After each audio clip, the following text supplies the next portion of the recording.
want to talk about this imbalance right of the body of Christ that is between the worship and the word. मैं समय बात करना चाहता हूँ वो इम्बैलेंस जो गलत संतुलन है मसीह की कलीसिया में आराधना और वचन को। Wherever we are going in India, we are seeing this imbalance.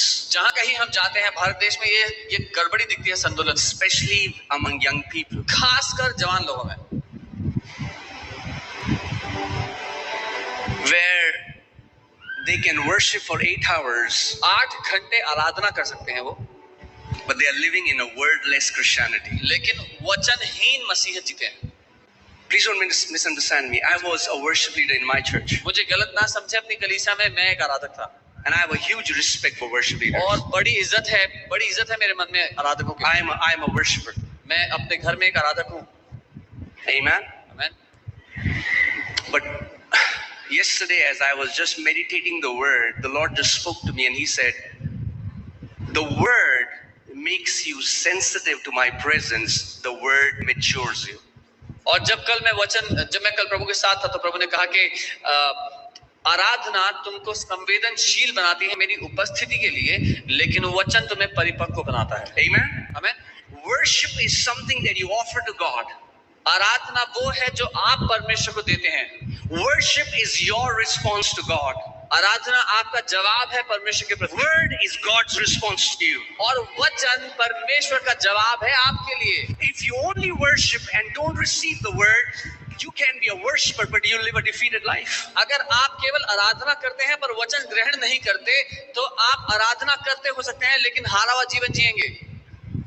Amen. And I was a worship leader in my church. I used to worship on Sundays and live a defeated life from Mondays till Saturdays. और अपनी कलीसिया में मैं एक worship leader था तो मैं रविवार को आराधना लीड करता था, फिर सोमवार से शनिवार तक हारा हुआ जीवन जीता था। Why? क्यों? Hear this carefully. Are you ready? ध्यान से सुनना, तैयार है? Because I only knew God through songs. क्योंकि मैं परमेश्वर को केवल आराधना के गानों से ही जानता था। There are many Christians who know God through a song. बहुत से मसीह हैं जो परमेश्वर को सिर्फ आराधना के गानों से ही जानते हैं। The Bible doesn't say in the beginning was a song. In the beginning was the word. लेकिन बाइबल ये नहीं कहती कि आदि में एक गाना था, बाइबल कहती है आदि में वचन था। Amen. And again, I am not saying worship is not important. Please hear me carefully. I am saying worship has its own place and word has its own place, and you can't substitute one for the another. और मैं ये नहीं कह रहा कि आराधना की आवश्यकता नहीं, आराधना बहुत महत्वपूर्ण है, उसका अपना स्थान है, लेकिन मैं ये कह रहा हूँ आराधना और वचन दोनों में से किसी को भी उसकी जगह पर नहीं रख सकते। Amen. You cannot defeat enemy by singing songs to him. आप दुश्मन को आराधना के गाने सुनाकर नहीं हरा सकते। The only way we can defeat devil is the way Jesus defeated devil. एकमात्र रास्ता शैतान को हराने का है जैसे यीशु ने हराया। Worship was never designed to combat devil. आराधना कभी इसलिए रची ही नहीं गई कि दुश्मन से युद्ध में काम आए। Worship is our offering to God. आराधना हमारी भेंट है परमेश्वर को। But when devil comes against you, जब दुश्मन आपके विरोध में आता है, you speak the word. आप वचन को बोलें। You speak the word. आप वचन को बोलें। Because the Bible says in Ephesians 6 that the word of God is the sword of the Spirit. इफिसियों 6 में वचन कहता है परमेश्वर का वचन उसकी आत्मा की तलवार है। Amen. Amen. See, we have to understand Revelation 1:5 says that Jesus has made us kings and priests. प्रकाशित वाक्य 1 उसका 5 वचन कहता है यीशु ने हमें राजा और याजक बनाया है। And majority of people only overemphasize on their priestly ministry, and that's very important. और बहुत सारे मसीही लोग अपनी जो याजक की सेवकाई है उस पे सारा ध्यान देते हैं और वो महत्वपूर्ण है, right? But he didn't just make us priest. पर परमेश्वर ने केवल याजक नहीं बनाया हमें। Whenever you are giving, you are worshiping, you're singing a song to him, you are adoring him, that's your priestly ministry. जब कभी आप आराधना करते हैं, परमेश्वर को सराहते हैं, ये आपका याजक की सेवकाई जो आप परमेश्वर के प्रति करते हैं।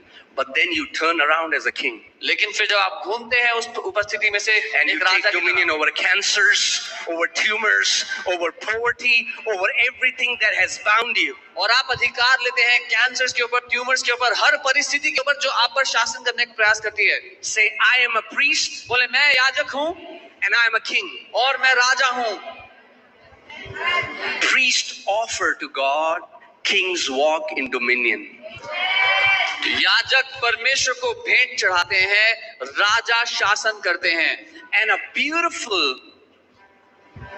example of a king priest in the Old Testament is King David. और राजा याजक का एक खूबसूरत उदाहरण हमारे पास पुराने नियम में राजा दाऊद था। He's a worshipper. वो एक आराधक था, He loves to worship God. जिसको आराधना करना बहुत पसंद था। But same David says लेकिन वही दाऊद कहता है that I have hidden your word in my heart. कि मैंने तेरे वचन को अपने दिल में छुपा लिया I है। find my delight in your law. तेरी व्यवस्था में मुझे आनंद मिलता है। The same David who was worshiping God was the same David who was slaying the head of giants. और वही दाऊद जो परमेश्वर की आराधना करता था, वही दाऊद दानवों के सर काटता था। So we have to do both. हमें दोनों करना है। Amen. Amen. You are a priest. आप एक याजक हो, You're a king. एक राजा हो।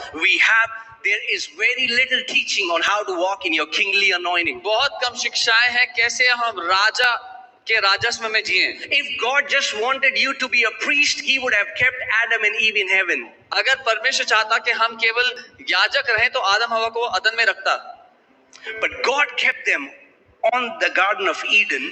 लेकिन परमेश्वर ने उनको अदन की वाटिका में रखा। And what was the mandate? और क्या निर्देश था? Be fruitful, फलवंत हो, multiply, बढ़ जाओ, subdue, walk in dominion.